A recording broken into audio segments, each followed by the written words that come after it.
ახალი კანონიც დაეხმარება პრემიერ-მინისტრის დავალებით იარაღის შესახებ კანონში ცვლილებების შევა, რომლის მომზადებაც შინაგან საქმეთა და იუსტიციის სამინისტროებს დაევალათ.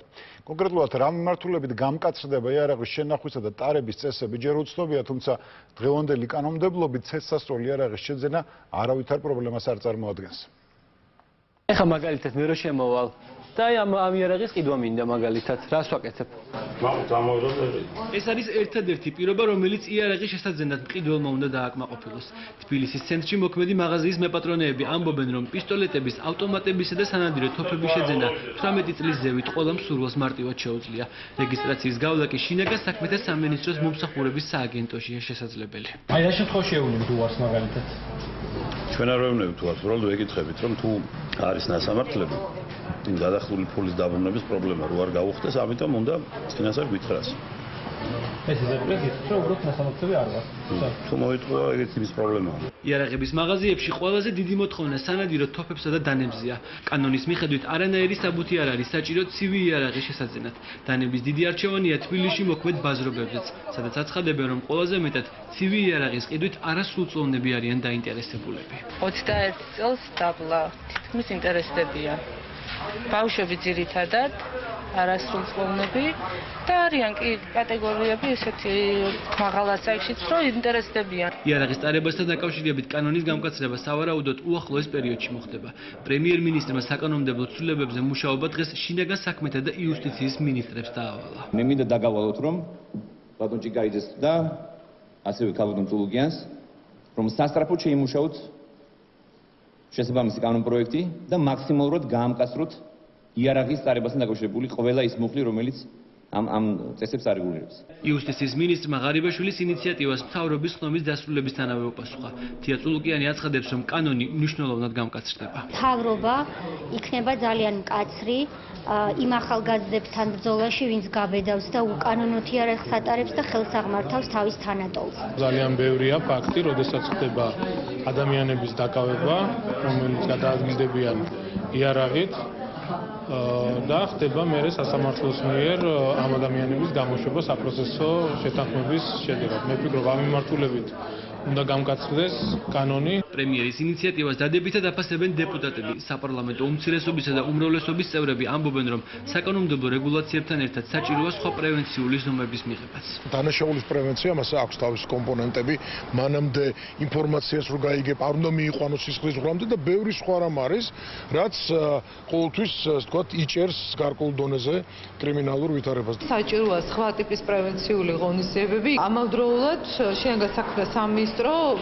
პატრულირების გაძლიერების სხვადასხვა ფაქტორების კომპლექსურად ჩართვით მე ვფიქრობ, რომ გააგრძელებს ძალიან ეფექტურ მუშაობას და ბრძოლას დანაშაულის წინააღმდეგ. იარაღის ტარებასთან ერთად განსაკუთრებული შეზღუდვების დაწესებას ითხოვს სახალხო დამცველი გაყიდვასა და შენახვაზე. უჩედანუაშვილი აცხადებს, რომ იარაღის მიყიდვა ნასამართლები პირებისთვის საერთოდ უნდა აიკრძალოს. აქ უნდა იყოს უფრო მეტი კონკრეტიკა, უფრო მეტი შეზღუდვა იმისათვის, რომ ეს რისკები იყოს გათვალისწინებული, რაც შეიძლება გამოიწვიოს იმ პირთა ხელში შესასვლელი იარაღის არსებობამ, რომელთაც უკვე ქონდათ ჩადენილი გარკვეული სახის დანაშაული. დასახვეწია და ისევ იგივე მოთხოვნები კონკრეტულად პიროვნების მიმართ, ვინც ინფორმებს იარაღს ან სურს რომ შეიძინოს და შეინახოს იარაღი. კანონის გამკაცრებასთან ერთად პრევენციული ზომების გატარებას ითხოვენ ექსპერტებიც. მათი განცხადებით, ქვეყანაში დიდი რაოდენობით აღურიცხავი იარაღია. ამიტომ სპეციალისტები ამნისტიის გამოცხადების ინიციატივით გამოდიან. შეუძლიათ მათ სახელმწიფოს რაღაც გარკვეული დროებითი ამნისტია მაინც იარაღის ჩაბარებაზე გამოაცხადოს და წაახალისოს ეს ადამიანები, ვინც ჩაბარებს იარაღს. 10-დან 6 შემთხვევაში მაინც ან 5 შემთხვევაშიო ჩაბარდეს იარაღი, ეს უკვე სერიოზულ გავლენას მოახდენს ისაც ხდება ქვეყანაში ამ ზუსტში. ჯერჯერობით უცნობია კონკრეტულად რა ცვლილება შევა და როდის დაიწყება კანონპროექტზე მუშაობა. სავარაუდოდ ამაზე მსჯელობა საშემოდგომო სესიაზე იქნება. ისეთი საბჭორო დაგჭა, რომ თითქოს და სპეციალურად გაკეთდა ეს, იმიტომ რომ მეორე დრო არ ჩამოვიდნენ ეს ხალხი. ფინანსური სარგებელის ნაცვლად ვალები რატომ გაუცრუა იმედი კაზანტეპმა ანაკლიელებს. ვფიქრობ, რომ ეს არ არის მაღალი ხარისხის ფესტივალი და ვფიქრობ, რომ სახელმწიფო შეუძლია რომ სხვა გზებით წაახალისოს ჩვენი ზღვისპირეთის ტურიზმი. მე სამოქალაქო ორგანიზაცია შენს გვერდით ვარ. ვზრუნავ შენზე. ვიცევ შენს უფლებებს. შენ მოქალაქე, მე სამოქალაქო. ფშაკირა ბლენდამეთ ტრიდე ვაით ლუქსისთვის. ფშაკირას ღიმილის მიღმა არის ახალი ბლენდამეთ ტრიდე ვაით ლუქსის გვილის პასტა. ის აცილებს 90%-მდე ზედაპირულ ლაქებს. უფრო თეთრი და უფრო ბრწყინვალე ღიმილისთვის მხოლოდ 5 დღეში და ის აძლიერებს ემალს. ასე რომ თქვენ ბრწყინავთ ტრიდე ვაით ლუქსის ღიმილით. აკეთე ის რაც გიყვარს და იბწყინე ტრიდე ვაით ლუქსის ღიმილით. სადილი დასრულდა და ჩვენ შორისაც ყველაფერი დამთავრდა. მოიცა ჩვენ მიტოვებას აპირებთ. ნუ ართულებ. არ დავალ. გათავისუფლდი საკვების ნარჩენებისგან. სუფთა და ჯამრთელი კბილებისთვის. ჭამედალიე დაღეჭე ორბიტი. თუ გაბარსო აღიზიანებს თქვენს კისერს, ლოყებს, ან ნიკავს. არსებობს ერთი გამოსავალი. განაახლეთ ძველი საპარსი ჯილეტ ფიუჟენი პროგლაიდი, რომელიც აღჭურვილია 5 ულტრათხელი პირით. სიზუსტე, რომელიც შემუშავებულია მგრძნობიარე განისთვისაც კი.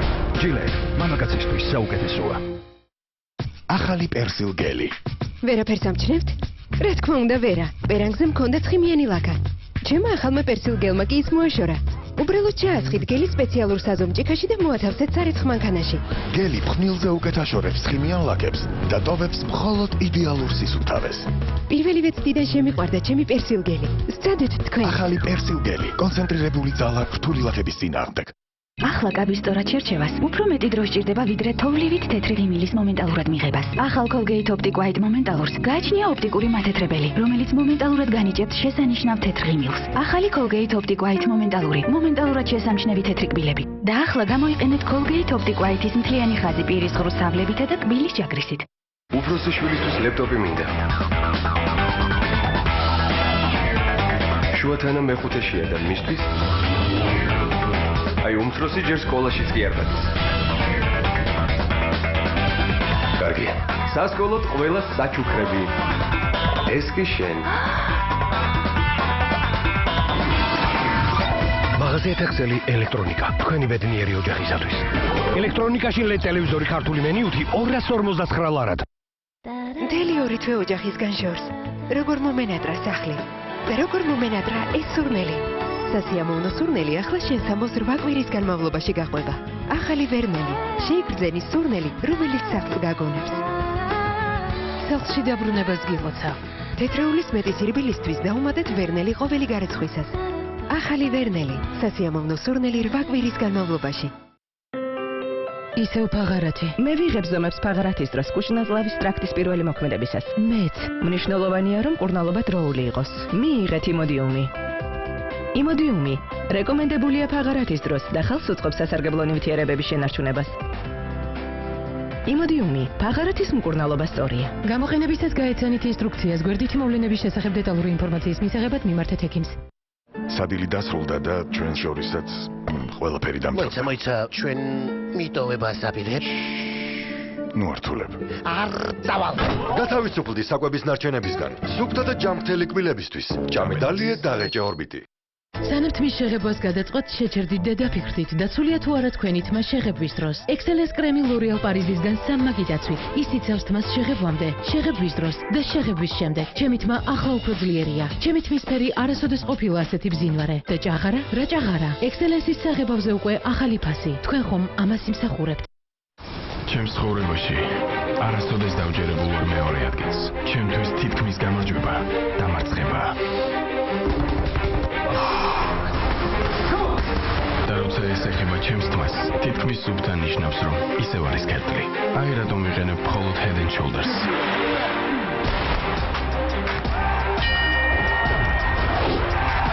ყველაფერი საუკეთესო ზომები მიუღებელია. Head and Shoulders-ი მსოფლიოს ნომერ 1.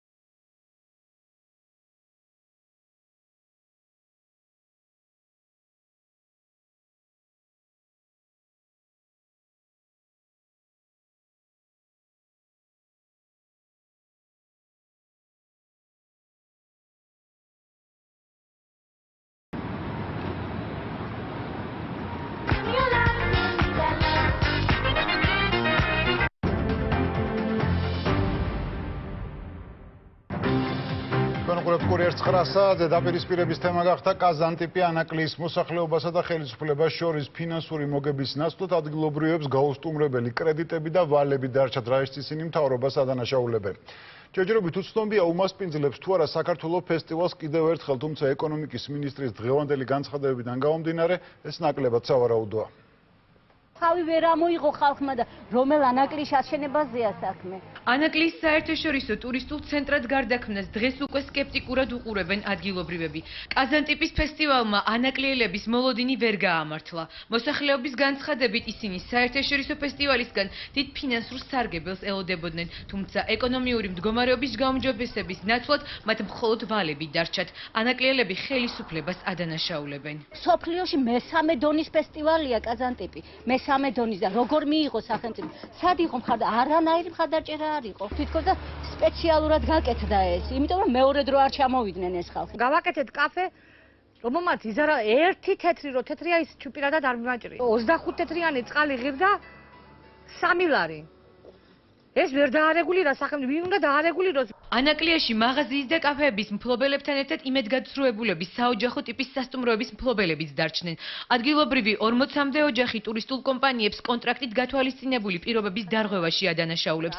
ადგილობრივების განცხადებით, მათ შეპირებული თანხის მხოლოდ ნახევარი მიიღეს. საპირისპიროს აცხადებს მოსახლეობის ნაწილი. 6,000-ზე მეტი დოლარია აღებული შემსაღზე და მე ის რაღაც 8,000 ლარს რო ველოდებოდი, ისიც არ მივიღე. 4 ოთახი გავაფორმეთ კონტრაქტი 2 საათის შემდეგ მომიტანა ფული და მე ძალიან ყმაყოფილი ვარ. მოლოდინები იყო გაბერილი და გაზვიადებული. კაზანტიპისგან ეკონომიკური სარგებელის მოლოდინი არ ქონია ეკონომიკის მინისტრს. კვირიკაშვილმა ადგილობრივების პრეტენზიებს მთავრობის ხდომის შემდეგ უპასუხა და კაზანტიპის რესპუბლიკის დამფუძნებელი ცრუ დაპირებების გაცემაში დაადანაშაულა. აბსოლუტურად გადავიდა ზღვარს და რაღაც ესე ვთქვათ რეკომენდაციებს გვიწევდა უკვე. უბრალოდ ეს არის ძალიან დარე ხარისხის ფესტივალი, რომელიც არ გაამართლა ადგილობრივ კულტურაში ვერ მოიკიდა ფეხი. ეკონომიკის მინისტრის კრიტიკის ობიექტს ნიკიტა მარშუნოქს დღეს საპასუხო კომენტარი არ გაუკეთებია.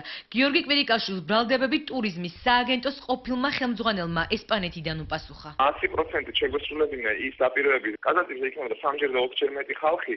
1000-ობით ადამიანი ნაყიდ ვიზას უკვე უკან არ დააბრუნებდა. არ ამგონია, რომ ეკონომიკის მინისტრის გადასაწყვეტი იყოს, რომელი ფესტივალია მდარე და რომელი არის ძალიან მაგარი. კაზანტიპის 22 პროექტის შემაჯამებელი სარეკლამო რგოლი რესპუბლიკის დამფუძნებლებმა უკვე ინტერნეტ პორტალ Vimeo-ზე განათავსეს. უმასპინძლებს თუ არა ალტერნატიული მუსიკის საერთაშორისო ფესტივალს ანაკლია მომავალ ზაფხულს ჯერ უცნობია.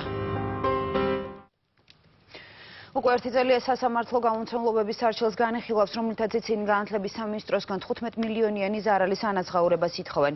ახალი სასწავლო წლის დაწყებასთან ერთად კვლავ აქტუალური გახდა სახელმძღვანელოების საკითხი.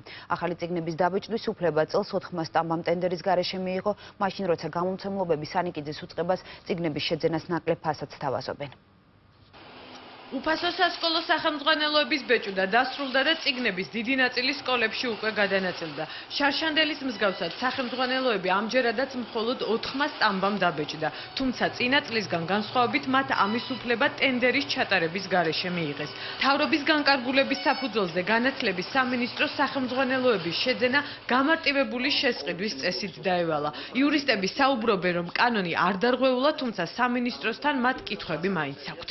ბიუჯეტი ჩადებული იყო 9 მილიონი ლარი სასკოლო სახელმძღვანელოების უზრუნველყოფის მიზნით მოსწავლეებისთვის, ასე რომ მაისისთვის ბოლომდე თავისუფლად შეეძლო შესაბამის ადმინისტრაციულ ორგანოს და იგივე ტენდერის საშუალებით გაცილებით კონკურენტულ გარემოში ამ 9 მილიონი ლარის ხარჯვა მოეხდინა. ტენდერის ჩატარების საჭიროება არ არსებობდა. ასეთია განათლების მინისტრის პოზიცია. თამარ სანიკიძე განმარტავს, რომ ტენდერის გამოცხადება დიდ რისკებს შეიცავდა. ვადები, რომელსაც გვთავაზობდნენ საერთაშორისო მომწოდებლები, ეს ვადები ჩვენთვის მიუღებელი იყო, იმიტომ რომ მის მიხედვით დაახლოებით 3 თვით გვიან უნდა დაგვეწყო სასწავლო რესურსების მიწოდება სკოლებისთვის. სასკოლო სახელმძღვანელოების ბეჭვდასთან დაკავშირებით შესაძლო გარიგებებზე საუბრობს გამომცემლების ერთი ნაწილი, რადგან ერთ-ერთი სტამბის ფავორიტ პრინტის ხელმძღვანელი, რომელსაც შარშანდელის მსგავსად წელსაც სასკოლო სახელმძღვანელოების ბეჭვდის უფლება აქვს, ივანე თევდორაშვილია. ის ეკონომიკის მინისტრის პირველი მოადგილის დიმიტრი ქუმსიშვილის ცოლის ძმა. სტამბაში ამ საკითხზე არ საუბრობენ. სასკოლო სახელმძღვანელოების ყველაზე დიდი ნაწილი სწორედ ფავორიტ პრინტში იბეჭდება. დაახლოებით 40-45% ნაკლები იბეჭდება წესრიგები. ეს განაპირობა იმან, რომ დაცული დიდი რაოდენობით დაიბეჭდა შარშან, იმ წიგნებს იყენებენ წელსაც.